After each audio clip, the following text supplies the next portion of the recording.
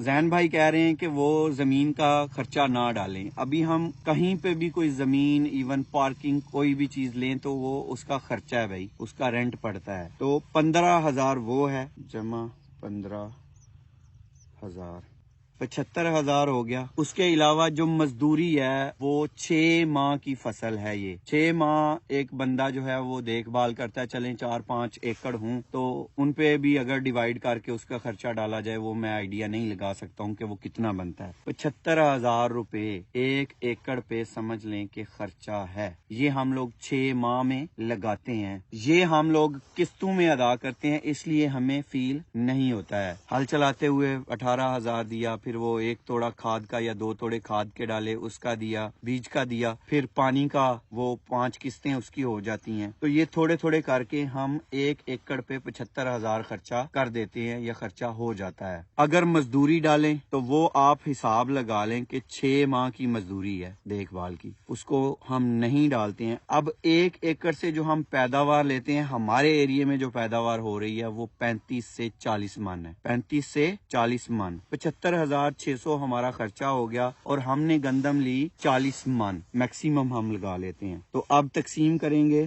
40 پہ, 1890 روپے کاسٹ پڑ رہی ہے. اس میں مزدوری نہیں ڈالی ہے, تو اس کو ہم پر کے جی پہ لے آتے ہیں. جس طرح ہم نے ریٹ نکالا تھا پر کے جی کا, اسی طرح ہم اس کا بھی نکال لیتے ہیں. ڈیوائیڈ کریں گے پھر 40 پہ. یہ خرچہ پڑتا ہے مزدوری نکال کے. تو اب زمیندار کی بچت دیکھیں, اتنی محنت کرنے کے بعد اور مزدوری نہیں لگائی ہے. اب بچت دیکھیں آپ, 52.5 5 روپے 25 پیسے زمیندار کو بچت آئی ہے پر کے جی پہ 6 مہینے محنت کے بعد, اور محنت کا خرچہ اس میں نہیں ڈالا گیا. تو اب دیکھتے ہیں کہ جو بیچ والے بندے ہیں یا بیچ والے جو لوگ ہیں جو زمیندار اور آپ کے درمیان میں ہیں, یا تو وہ گورنمنٹ ہے یا وہ لوگ ہیں جو سٹاک کرتے ہیں, جو گودام جنہوں نے بنائے ہوئے ہیں وہاں پہ رکھ لیتے ہیں گندم کو. سارے ان کے خرچے اور بچتے بھی نکال کے, ان کی مزدوریاں بھی نکال کے, اپنی ہم نے مزدوری بھی نہیں نکالی, ہم نے 80 روپے لگائے ہیں. ٹھیک ہے, اب کیا ریٹ ہے 160 مائنس 80 روپے اوور چارج ہو رہے ہیں. کوئی بھی کر رہا ہے وہ ہمیں نہیں پتا. آپ لوگوں کو اگر پتا ہے تو وہ بتائیے گا. زمیندار پس رہا ہے, اس کو کچھ بچ نہیں رہا ہے. اب اگلا مسئلہ آ جاتا ہے کہ زمیندار اپنے پاس ہی وہ گندم کیوں نہیں رکھ لیتا اور تھوڑی تھوڑی کر کے وہ کیوں نہیں بیچتا ہے. اس میں 2-3 مسائل ہیں. پہلا مسئلہ ہے کہ وہ اس نے اگلی فصل جو ہے وہ کاشت کرنی ہوتی ہے, اس کے لیے اس کو پیسوں کی ضرورت ہوتی ہے. دوسرا, اس کے پاس سٹاک کرنے کے لیے جگہ نہیں ہوتی ہے. ٹھیک ہے. تیسرا جو ہے, پھر اس کے پاس مارکیٹ نہیں ہے کہ وہ بعد میں من کر کے کہاں پہ سیل کرے گا. بعد میں یہ لوگ اس سے اٹھاتے نہیں ہیں. اس کی وجہ یہ بتاتے ہیں کہ جناب ہمارے پاس وہ پوری گاڑی کا لوڈ ہوگا تو پھر ہم آپ سے خریدیں گے, نہیں تو ہمیں وہ خرچے بہت زیادہ پڑ جاتے ہیں. اس میں زمیندار بھی پس رہا ہے, اور جو خریدنے والا اینڈ کسٹمر ہے جو آٹا خرید رہا ہے وہ بھی پس رہا ہے. درمیان میں کہاں پہ پیسے غائب ہو رہے ہیں وہ نہیں سمجھ آ رہی. یہ گورنمنٹ کا کام ہے کہ وہ جو درمیان میں اتنے زیادہ ریٹ کھا رہے ہیں لوگ, یہ سارا بغیر کسی محنت کے ہے. جو محنت کر رہا ہے اس کو کچھ نہیں بچ رہا, اس کا بھی خیال کرے. جو لوگ آگے کلو 2 کلو آٹا خرید رہے ہیں, جو آٹا مل ہی نہیں رہا ہے اب, ان کا بھی خیال کرے. ان کو سستا آٹا ملنا چاہیے. زمیندار جو ہیں ان کو مناسب ریٹ ملنا چاہیے. یہ جو درمیان میں کھانے والے لوگ ہیں, خدارا ان پہ زیادہ دھیان دیں. یہاں پہ آپ نے زمیندار بھی مار دیا, وہاں پہ آپ نے جو غریب آدمی ہے اس کو بھی مار رہے ہیں. تو یہ بہت بڑی ناانصافی ہو رہی ہے دونوں کے ساتھ. ہوتا یہ ہے کہ جو چیز بنا رہا ہے اگر وہ مہنگی بک رہی ہے تو اس کو فائدہ ہو رہا ہو, یا وہ سستی بک رہی ہے تو پھر آگے خریدنے والے کو فائدہ ہو رہا ہو. یہاں پہ نہ تو بنانے والے کو فائدہ ہو رہا ہے نہ خریدنے والے کو فائدہ ہو رہا ہے.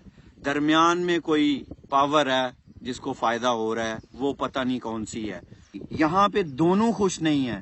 جس نے گندم کی پیداوار کی وہ بھی خوش نہیں ہے, جس نے اینڈ پہ آٹا خریدا وہ بھی خوش نہیں ہے، کیونکہ درمیان میں جو گیپ آ رہا ہے ریٹ کا وہ بہت زیادہ ہے۔ تو میرا بات کرنے کا مقصد یہ تھا کہ جو لوگ شہروں میں رہتے ہیں یا جو گندم نہیں اگاتے ہیں ان کو ہوگا کہ یہ جو گندم اگاتے ہیں وہ لوٹ رہے ہیں، ایسا کچھ نہیں ہے، وہ بھی لوٹ رہے ہیں اور آپ لوگ بھی لوٹ رہے ہیں۔ اللہ تعالیٰ ان سب کو ہدایت دے جو بھی اس میں ملوث ہیں، باقی صورتحال کوئی بھی نہیں ہے۔ یہ گراں فروشی، یہ سٹاک کر کے کتنے بھی پیسے آپ کما لیں، یہ جائز نہیں ہے۔ یہ بہت بڑا ظلم ہو رہا ہے، ابھی لائنوں میں لگ لگ کے لوگ جو ہے وہ مر رہے ہیں، تو یہ سارا کا سارا گناہ جو ہے وہ آپ کے سر جا رہا ہے۔ اور یہاں پہ صورتحال یہ ہے کہ ہینڈ ٹو ماؤتھ ہیں جو زمیندار ہیں، تو وہ گندم کہاں سے پیدا کریں گے؟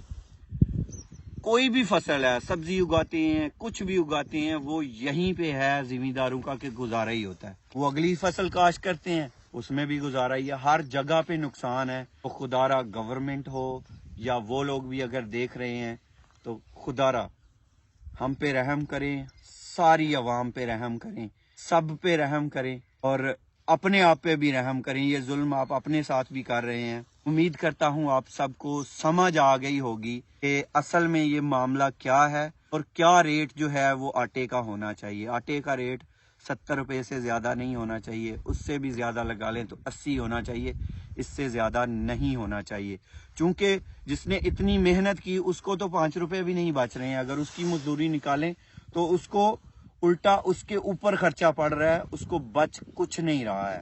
تو جو درمیان والا ہے وہ کچھ بھی نہیں کر رہا اور وہ سارے گلشرے جو ہے وہ اڑا رہا ہے۔ یہ ویڈیو شیئر کرنے کا مقصد یہ تھا کہ دونوں طرف کی پرابلم جو ہے وہ آپ سب کو سمجھ آ جائے۔ سمجھ سب کو ہے، یہ سمجھ نہیں تھی کہ زمیندار کے ساتھ کیا ہو رہا ہے۔ تو یہ میں اپنی طرف سے بات آپ کے پاس رکھنا چاہ رہا تھا۔